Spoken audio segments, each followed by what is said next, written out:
Bueno, Gustavo, hubo declaraciones del ministro de Educación de la Nación y comenzó la discusión esta, ¿no?, de la educación, actividad esencial o no. ¿Cuál es la postura que tienen los gremios con respecto a esto?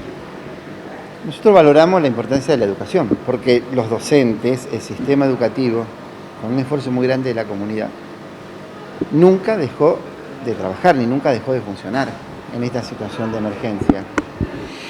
Estamos hablando que durante la virtualidad hubo un intenso trabajo en un contexto de emergencia y que las escuelas estuvieron siempre abiertas con el personal directivo, con asistentes escolares y con docentes que hacían turno para garantizar atención a las familias y ciertos soportes en papel en cuanto a los chicos que no tenían conectividad.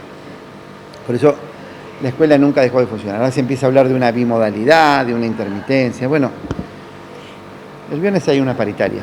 La paritaria tiene que tener una discusión integral. Ya no se puede seguir trabajando con anuncios como el ministro Trotra, como la ministra Cantero, como el mismo gobernador. Las decisiones se toman en base a un plan, en base a un programa. Habrá que discutir todo lo que tenga que ver con asegurar una vuelta segura a la escuela. Y eso implica un fuerte trabajo con la comunidad e implica dar respuestas a las necesidades que tienen las instituciones en función de la infraestructura, en función de los cargos, en función de los procesos de sanitización. Y en primer lugar, una lectura de la evolución de la pandemia para saber en cada momento concreto, con la opinión de los sanitaristas, cómo están las condiciones para una vuelta a la presencialidad. Ahora eso requiere de una planificación y de una inversión. Nosotros queremos saber cuál es la inversión, porque todos los días estamos viendo el estado de precariedad de los edificios escolares. Y si hay edificios escolares que están en un estado de precariedad para trabajar en situaciones que no son de pandemia, imagínense en situaciones de pandemia, eso se agrava y se agrava muchísimo. Por lo cual nosotros sí queremos tener certeza de eso, como así también un plan en relación al tema de la vacuna. La ministra Cantero dijo que estaban dadas todas las condiciones para comenzar las clases en febrero. Pero la vida le muestra que no. Todos los días aparecen situaciones, y hay muchas más de compañeras que no quieren denunciar, de situaciones de instituciones escolares que tienen muchas dificultades, que tienen problemas edilicios, que tienen problemas de infraestructuras, que no se resolvieron los de los lavamanos, o que había problemas, escuelas que hoy tienen la mitad agua y mitad no tienen agua. Me parece que requiere más que de anuncios o de generar expectativa, de ponerse a trabajar con los recursos necesarios que la circunstancia demanda. No puede ser que el año pasado, que era un año para invertir en infraestructura, para remodelar escuelas, para mejorar todo el tema del hábitat de las escuelas, la infraestructura, que no hubo asistencia a los alumnos, se hizo poco y nada. Y muchas escuelas se han deteriorado y muchísimo, como lo hemos visto por otros medios, por diversos medios de comunicación.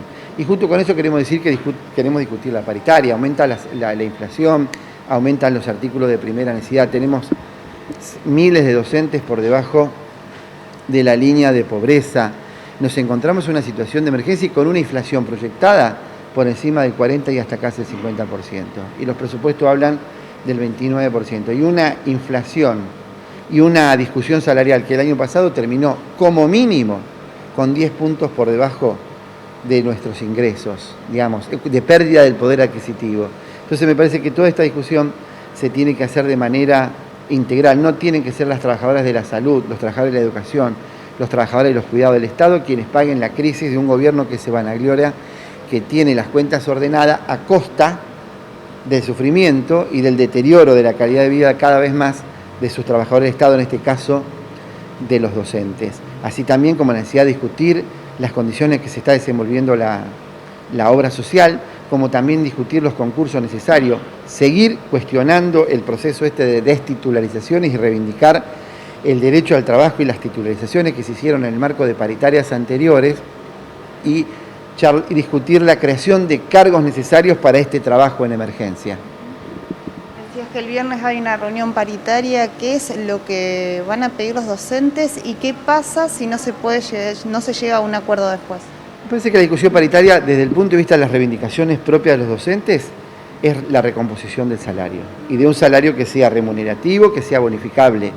Y por supuesto, en este contexto y con una inflación bastante descontrolada, nosotros creemos que hay que volver a la cláusula gatillo. Tiene que haber un aumento de emergencia que recupere lo perdido, pero tiene que haber una cláusula gatillo que todos los meses ponga en orden los ingresos de los trabajadores, porque discutir cada 6 meses o cada 5, cada 4 meses la paritaria es sacrificar durante 4 meses a los compañeros que vivan con salarios que están totalmente degradados y donde el gobierno se sigue beneficiando igual que las patronales.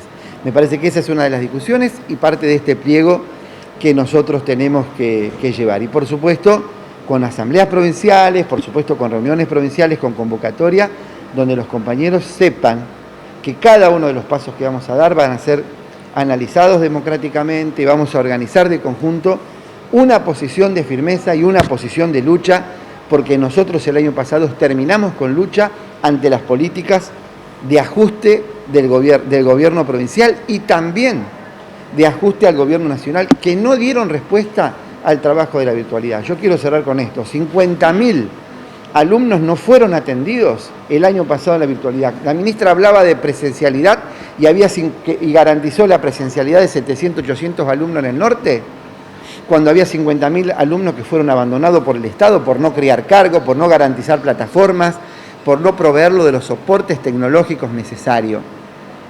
Eso es abandono de personas, eso es realmente un acto de un destrato y de políticas de ajuste hacia la infancia que realmente son intolerables y que nosotros no vamos a permitir. Ahí no estamos hablando de salario, ahí no estamos hablando corporativamente, estamos hablando de una parte importante de nuestras infancias y de nuestras alumnas y alumnos de las escuelas secundarias que fueron abandonados y que el Estado no estuvo presente, generando la pérdida de un derecho indelegable como es el derecho a una educación de calidad.